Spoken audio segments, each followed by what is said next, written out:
Ladies and gentlemen, welcome to the LAAX Open. For tonight's entertainment, we've got Mr. Dees and the Hooch at the turntables. They're going to show you some similarities between competing in snowboarding and in a DJ battle.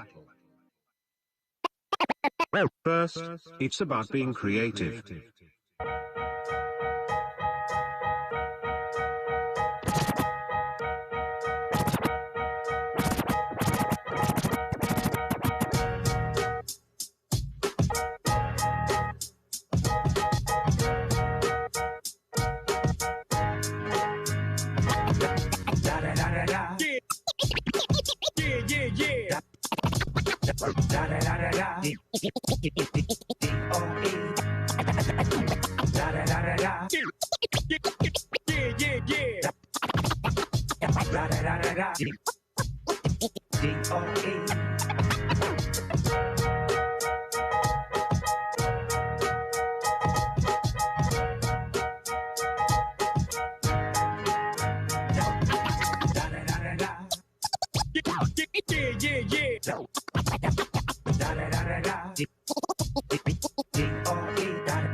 Thank you. Second, you have to show some serious skills.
Thank you, that was beautiful. Last but not least, style is important as well. I got the wild style.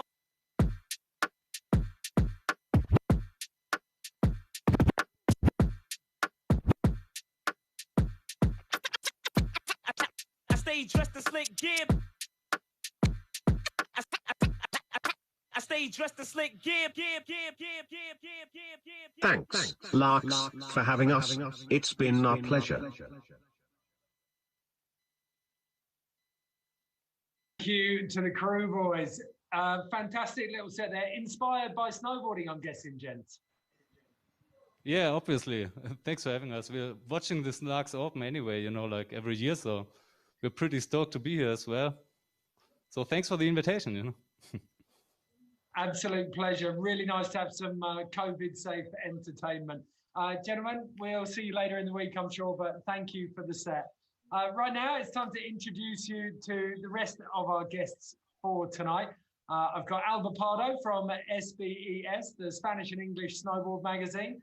We've got Roger Height, one of the legendary shapers of the LAAX snowpark and slopestyle courses, and now he's in charge of the Riders Hotel and all of the entertainment there. So a very good man to know if you ever visit LAAX. And last but very much not least, Moritz Boll, second place in the men's slopestyle qualification today. Welcome all. Let's start with you, Moritz. A very successful day for you. Yeah, it definitely was. I was stoked. Yeah, put a run down, got second. I mean, it's just qualies, but it's still nice to know that I can keep up with the other guys, for sure. Well, give us the rundown. Who was top 5 or 6 in that heat? Because you were in a stacked heat. Yeah, so I think first was Mons Roysland. He killed it. Then in third there was Marcus Cleveland. Fourth's got to be Sven Torgren. And I don't remember who got fifth, but it was definitely stacked up with good riders. Probably Yeah, Niklas Mattsson though. Yeah. that's right. Yeah, it was. It was a sledgehammer of a heat. Yeah. Roger, I know you had a really good look at the course. What do you make of it this year? Yeah, I mean, looks amazing. I guess, yeah, I was really happy that they still keep going with the special features at the start, the race section where you can go creative. This is what we always tried all the years, kind of, to be a bit different. And yeah, we could also see how Moritz was riding, how it's worth it to make it like this. Alba, I know that you were watching, or you've been chatting to everyone covering this. What did you make of today's qualifiers? It's definitely different to watch it from the distance. It's really not the same, and I just wish I could be there. It's just amazing to see how many good riders have been around, and they just want to get there and they want to keep it going. So it was a great show. Moritz, from your perspective, I heard you say earlier on that no one, Roger mentioned the rails, no one used the rails in the same way. That's got to be a good sign of a creative course. Yeah, that's probably that makes the course so unique. I love the first feature because just everyone's taking their own line, and the judges were probably quite not concerned, but they had probably a hard time judging everyone's stuff because it was so sick and different. Just super cool. What, from your perspective, Rog, how how long were you shaping the slopestyle course for first the European Open and then the LAAX Open? Yeah, I think it was around 15 years when we started. Yes, until 4 years ago. How do you think the courses have progressed in that time? Yeah, it progressed a lot, especially when we changed the whole location from the slopestyle. It was a way more possible then. But at the end, yeah, it's crazy. Every year is new features coming, but I guess the riders make it at the end also. The difference is not only us, of course, you need to shape the park, but then the riders also have to use it, the park. And yeah, this was really good to see today. Actually, for a qualification, I had to say it was really sick. That's a really interesting point, actually. What comes first, the rider progression or the course progression? Difficult. Maybe you ask Moritz these questions. I would say, yeah, I don't know. I think it's of course the riders. They do so much. They progress so crazy. Which we try to keep up and make a park where they can show their skills. Yeah.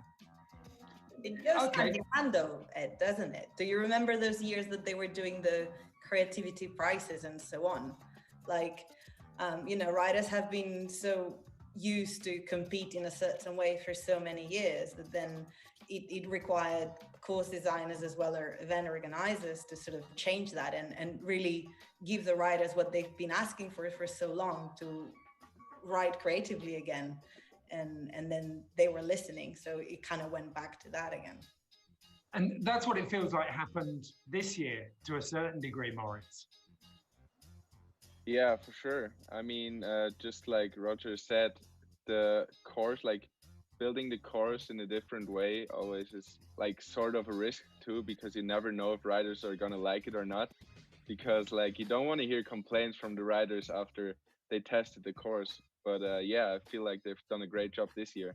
I love the creativity and the flow in this course. Okay, it's been called a lot of different things. It's the swatch feature at the bottom. I was calling it a roller into a bird bath. I've heard Louis Vito call it an old man's testicles. How did that go down? Because it's not easy to use, is it? No, for sure not. I mean, you just got to get used to it too. They've kind of pushed. I mean, I tested the course, and the first day was more of a bowl, but it was super quick because you were going so fast after the last jump, and it was quite tricky to get the right amount of speed and do good on the takeoff. So they pushed it back again, and you were now able to do butters of the first knuckle and then hug something on the jump. Yeah, it's sick. I like it. Okay. Right, I'm going to put you all to the test now. I've got 3 legendary slopestyle riders from both the European Open and the LAAX Open eras. And I'm going to ask you 2 questions about each person. So we're going to kick off with probably the first super pro who was born at the European Open, Pitu Peroinen. And the first question I have for you is, I think we see one of his early runs here as well. Roger, you can probably tell us which year this was, but Pito is the first and only person to do something at the Open. What is it? He's achieved something that no one else has ever done. Maybe pipe and slopestyle? Yes, Roger takes the point on that one. Okay, now each of you get to answer what year was it that he did that. He won halfpipe and slopestyle. 2010. Yes! Yes! Albert named it. Okay, point each. But that's the old one, Moritz. It's okay. You're only 20 years old. Yeah, it's that was young tough. in human terms, old in snowboarding terms. Yeah, I mean, I just started snowboarding then. Like literally, I was 10 when I started snowboarding. So, yeah. I mean, I've always been a big fan of Petu, though. I mean, he was a great all-rounder. He was killing it for sure, yeah. Absolutely phenomenal. Right, next person we're going on to is Jamie Anderson. And first question, how many times has Jamie won the Open, either European or LAAX? Bucket load. I don't know, like 6 or 7 at least. Okay, we got 6 or 7 from Alba. 3 times, maybe? Okay, we got 3 from Raj. I would say 5. I would say 5. I'm splitting the points between Moritz and Roger, then it was 4 times. So, point each for you guys. Roger's leading 2-1 up. Now, the second question for Jamie, how many Olympic medals does she have?